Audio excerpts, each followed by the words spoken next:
Pessoal, continuando aqui a nossa parte de matemática, vamos tratar hoje sobre sistema posicional e conjuntos numéricos, tá? Conjuntos numéricos e sistema posicional. Primeiramente, eu quero fazer para vocês uma introdução histórica. Por quê?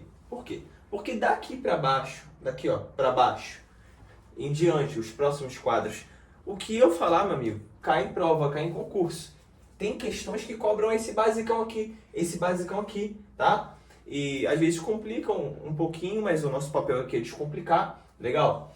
Então, o que eu vou fazer para vocês? Uma pequena introdução histórica para eu não jogar essa matéria aqui para vocês, você não ficar boiando, caramba, de onde surgiu esses números? Ah, inventaram da cabeça porque não teve necessidade nenhuma e veio só para chatear a gente na prova. Não, eu quero, né, trabalhar com vocês de tal maneira que você suavize a matemática. Olha só. Vamos lá. Vou fazer para você uma introdução histórica sobre a matemática atual. O que acontece? A matemática atual, a matemática que você pratica hoje em dia, ela teve início no período de ouro da Grécia Antiga. Tá legal?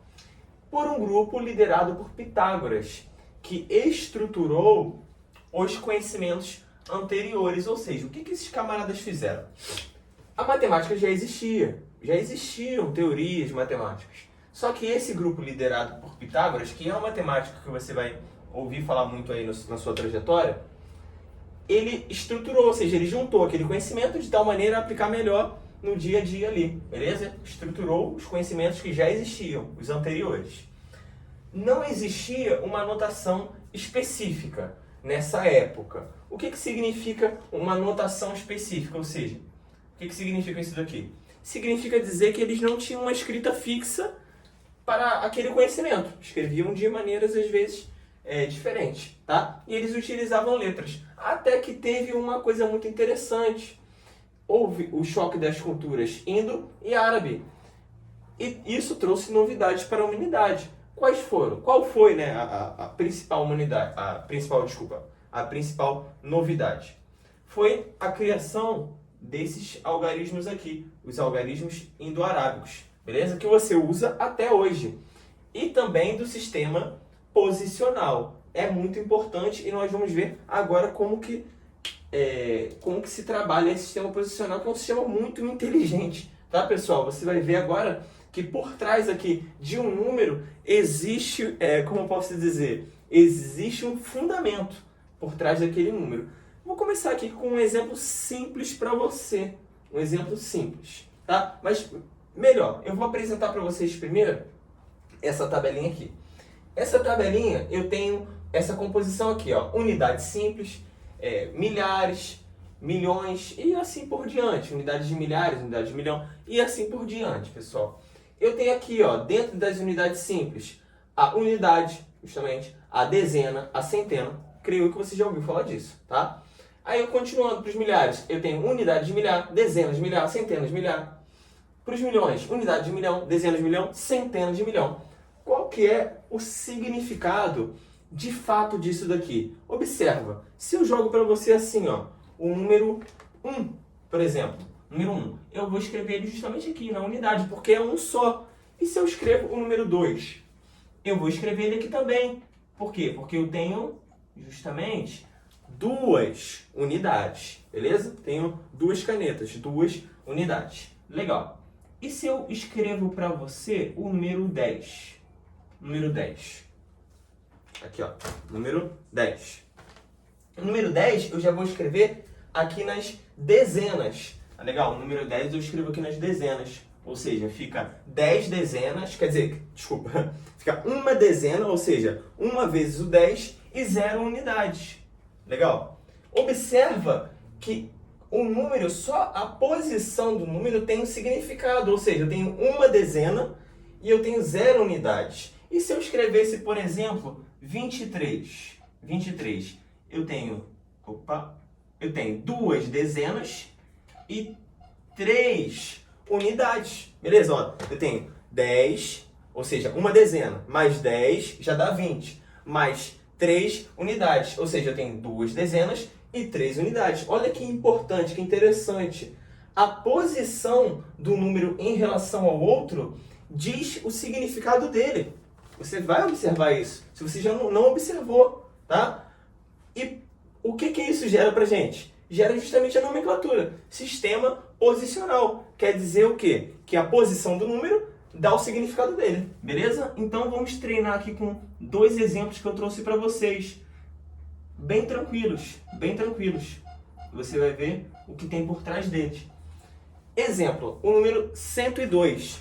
O 102 é justamente uma centena, olha só, uma centena, 0 dezenas e 2 unidades. Perfeito? Legal. Agora, imagina aqui, olha aqui comigo, como que eu posso desmembrar esse 102 aqui. Olha só, vou escrever aqui, ó, 102 é igual a 100, não é uma centena? É 100, perfeito?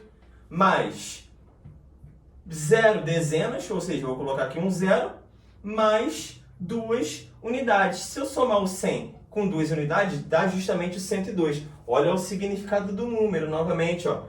Eu desmembrei esse número aqui, eu sempre posso fazer isso, tá? De tal maneira que eu observo que, na verdade, esse 1zinho aqui, ó, esse 1, ele não tem significado de 1. Ele tem um significado, na verdade, de 100. Por quê? Devido à posição dele. Perfeito. Agora vamos para um exemplo um pouquinho maior. Eu tenho 19.535.441. Vamos preencher aqui na nossa tabela. Olha só. O que vai acontecer? Eu vou de trás para frente, para ficar melhor. Eu tenho uma unidade, perfeito? Eu tenho 4 dezenas, tenho 4 centenas, eu tenho 5 unidades de milhar, eu tenho 3 dezenas de milhar, eu tenho 5 centenas de milhar, tenho 9 unidades de milhão e tenho uma dezena de milhão. Traduzindo esse número para cá, ó, vou trazer ele para cá agora. Vai ficar até um pouquinho grandinho. Olha só. 19 milhões... 535.441. Observa um seguinte detalhe aqui, já vou aproveitar e trazer para vocês. Sempre que o número ele é grande, que ele tem que ele tem 4 dígitos ou mais, eu tenho que colocar esse ponto aqui. E o ponto é só, basta eu vir contando de trás para frente em grupos de 3. Aqui tem um grupinho de 3. Aí tem um número na frente, eu já jogo um ponto aqui, tá? E assim por diante. Aqui tem outro grupo de 3 e eu jogo um ponto. Não é vírgula, é ponto, pessoal. Show de bola? Não confunda uma coisa com a outra. Agora eu vou traduzir esse número para vocês. Observa que esse 1 aqui, ele não tem o significado de 1. Ele tem o significado de 10 dezenas de milhar. Ou seja, o significado de 10 milhões. É até meio chato escrever esse número, mas eu vou tentar aqui para vocês. Olha só, 10 milhões. Tô certo? Aqui ficaria 1 milhão, 10 milhões. Perfeito.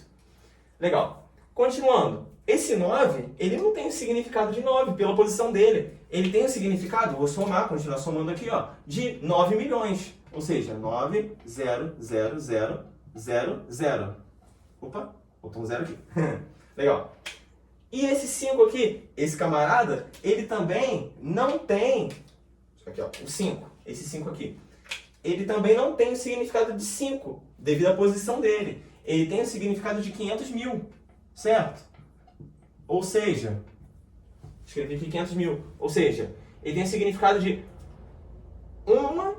de 5 centenas de milhar. Legal? Continuando, ó, somei 10 milhões com 9 milhões com 500 mil.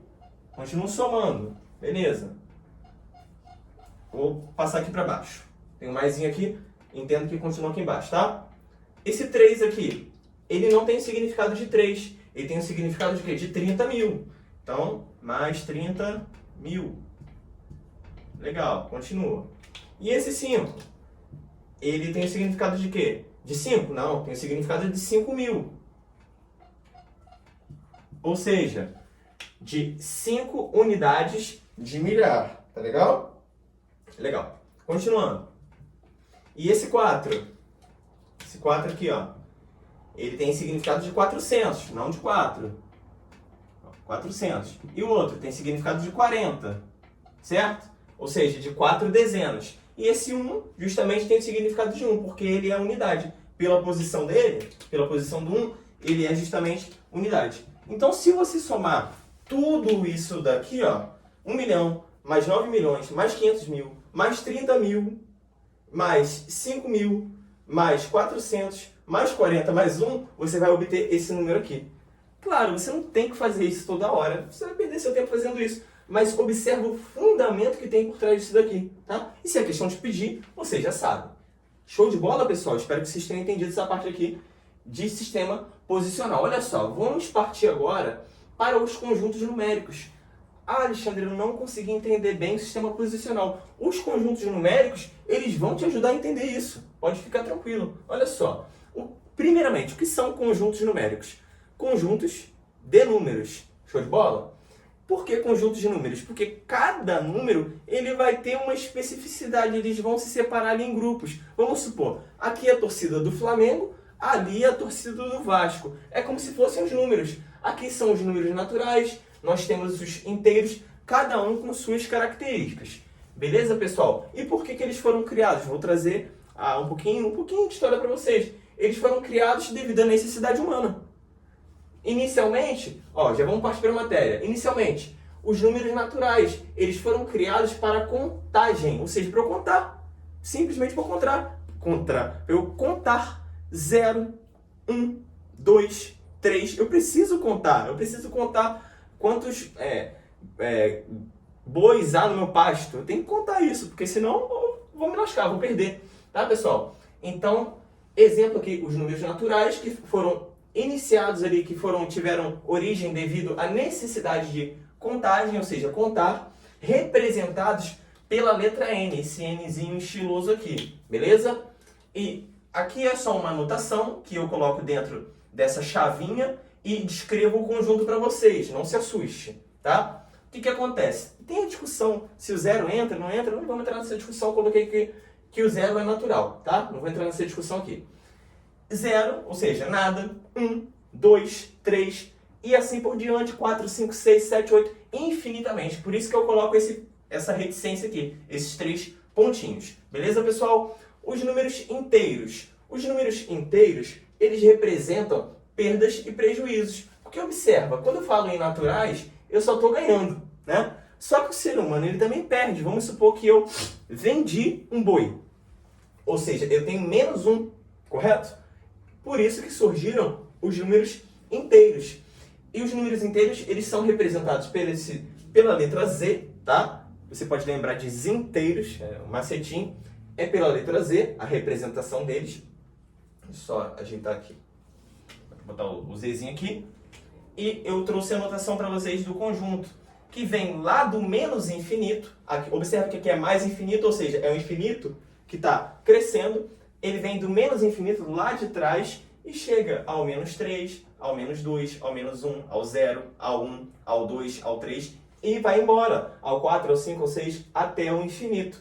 Ele vem lá do menos 54 e vem chegando aqui, tá? Até ir para o mais infinito. Observa o seguinte, característica desse conjunto também. Ele não é fracionado, por isso até o nome. É inteiro. Pessoal, é inteiro, não é um terço, não é um quarto, não é metade de nada. Os números são inteirinhos, tá? Assim como os números naturais, são números bonitinhos, beleza? Agora, observa aqui os seguintes problemas, observa aqui comigo. Eu tenho esse aqui, ó, x mais 2 igual a 7. Alexandre, você tá botando a equação do primeiro grau aqui, tá maluco? Tá começando agora a equação do primeiro grau? Pessoal, olha só, o que eu quero dizer para vocês aqui? Eu quero trazer um pouquinho de raciocínio para vocês. Você não precisa ainda resolver uma equação de primeiro grau, mas eu vou mostrar esse problema aqui para você, de modo a você entender por que os próximos conjuntos numéricos surgiram, beleza? Olha só, eu tenho x mais 2 igual a 7, ou seja, matematicamente falando, qual número que somado com 2 dá 7? Isso é muito simples de você resolver. Eu quero obter 7 e eu já tenho 2. O que está faltando? 5, beleza? Ou seja, o x ele é igual a 5. Nós temos maneiras matemáticas de resolver as equações, tá? Isso daqui é um raciocínio que eu consigo fazer aqui pelo fato de ser um problema fácil, tá? Mas eu vou mostrar aqui para vocês que às vezes temos outros recursos, Legal? Continuando. Esse aqui, ó, a equação 2. X mais 4 é igual a 1. Observa aqui essa questão. Um número somado com 4 dando 1. Ou seja, esse número ele não pode ser positivo, digamos assim. Porque se ele for positivo, nunca vai dar 1. Vamos resolver. Olha só. Resolver através do método de resolução de equação. O que acontece? Eu vou deixar esse x aqui desse lado e passar o 4 para lá como menos, como negativo. Fica 1 menos 4, que é igual, se eu tenho 1 e perco 4, eu fico com um débito, fico devendo 3, correto? Igual a menos 3. Ou seja, o número que eu somo justamente com esse 4 para dar 1 é o menos 3. Observa, se eu pego menos 3 mais 4, dá 1. Então, eu já usei o conjunto dos inteiros, tá vendo? Para resolver essa equação aqui. Será que o conjunto dos naturais e o conjunto dos inteiros resolvem qualquer equação? Vamos olhar. Olha só. Dá uma olhada aqui comigo. E essa daqui? 2x, vou deixar o x desse lado, 2x. Pessoal, não é obrigado a conhecer isso daqui, só estou mostrando para vocês como exemplo. Nós vamos trabalhar a equação do primeiro grau para ficar tranquilo. O 13 está aqui, o 6 está positivo, passou para lá negativo, beleza? 13 menos 6. 13 menos 6 é igual a 7, beleza? Ou seja, 2x é igual a 7.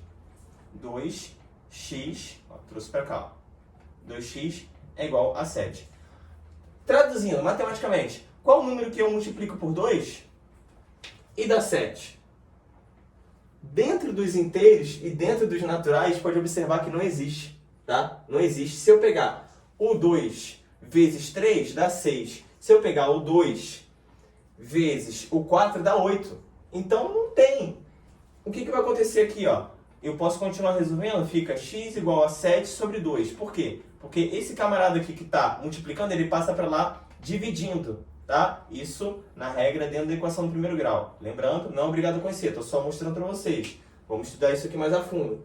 Mas estou mostrando a necessidade. Eu não consigo resolver esse problema apenas com esses dois conjuntos. Portanto, eu tenho que criar um terceiro conjunto para resolver outros tipos de problema. Trazendo para a vida real, se eu dividir, por exemplo, eu tenho R$7, quero dividir para 2 pessoas.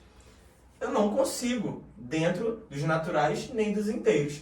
Essa é a necessidade de surgirem outros conjuntos. Vou dar uma apagada aqui no quadro e nós vamos ver quais são esses conjuntos importantes para a gente. Pessoal, nós estávamos conversando agora há pouco, né? Eu apaguei o quadro aqui e continuei escrevendo, que aqueles dois conjuntos, os números naturais e inteiros, eles não seriam suficientes para resolver todos os nossos problemas cotidianos que requisitam da matemática. Portanto, nós criamos, né, imaginamos, raciocinamos outros conjuntos numéricos. Vou apresentar para vocês.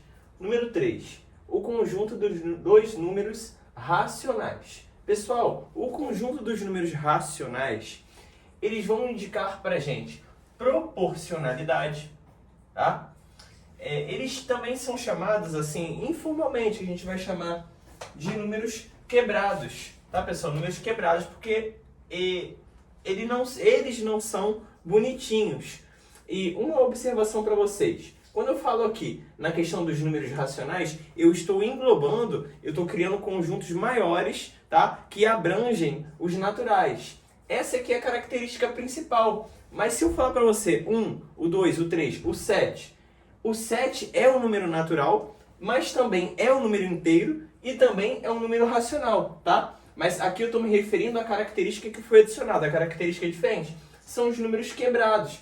E podem ser escritos na forma de fração, como a gente viu lá naquele exemplo. Se eu tenho R$7, se eu tenho 7, o número 7, e divido para 2, a resposta é 3,5, correto?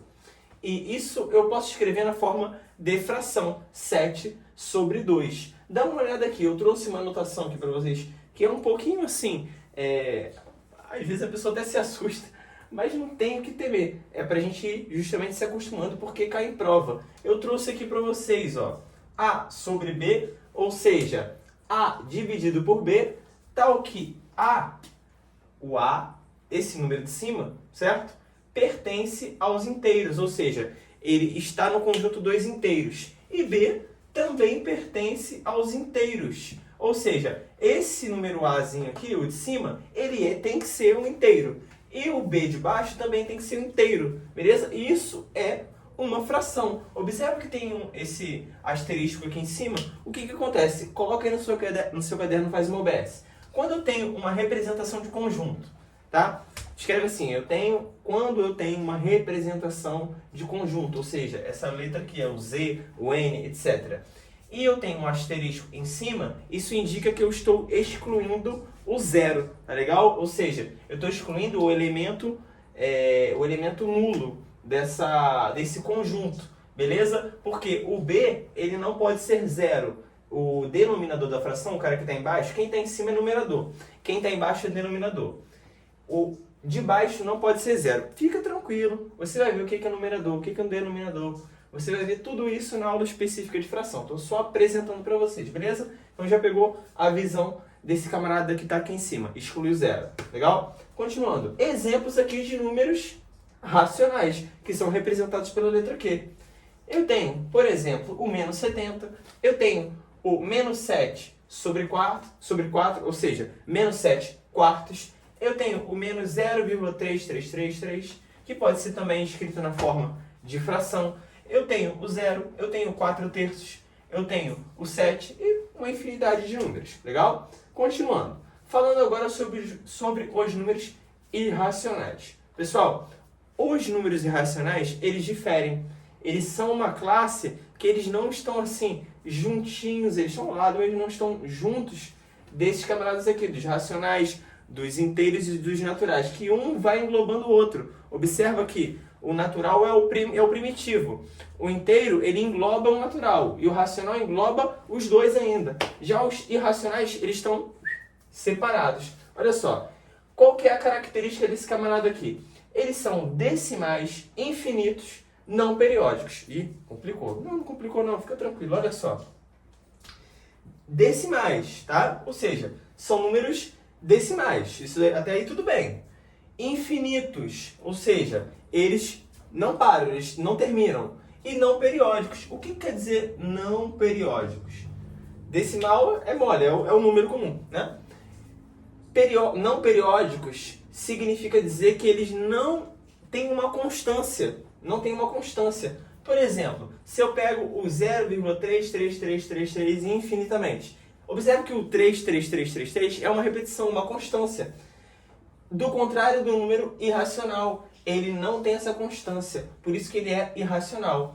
Se eu colocasse decimais de infinitos periódicos, tá? Aí eu encaixaria dentro da conduta ali, dentro dos camaradas dos racionais. Mas eles são justamente não periódicos, ou seja, eles se comportam mal. Beleza? Olha só. Eu vou dar um exemplo, você vai entender melhor. Continuando. Não podem ser escritos na forma de fração irredutível. Tá legal? Eu consigo até escrever como fração, mas eu não consigo, como posso dizer, definir bem. Isso daqui é mais uma coisa para você conseguir entender, mas eu não consigo definir bem. Olha só o exemplo aqui. Olha só. Exemplo. Eu tenho esse númerozinho aqui, ó, menos 0,72431 e assim vai embora. 1, 2, 5, 9. Um número muito doido. É um número irracional, tá, pessoal? Legal.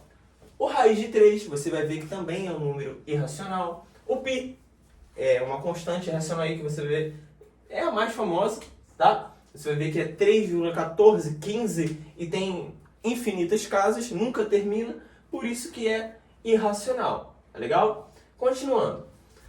Eu também tenho os números reais, tá legal?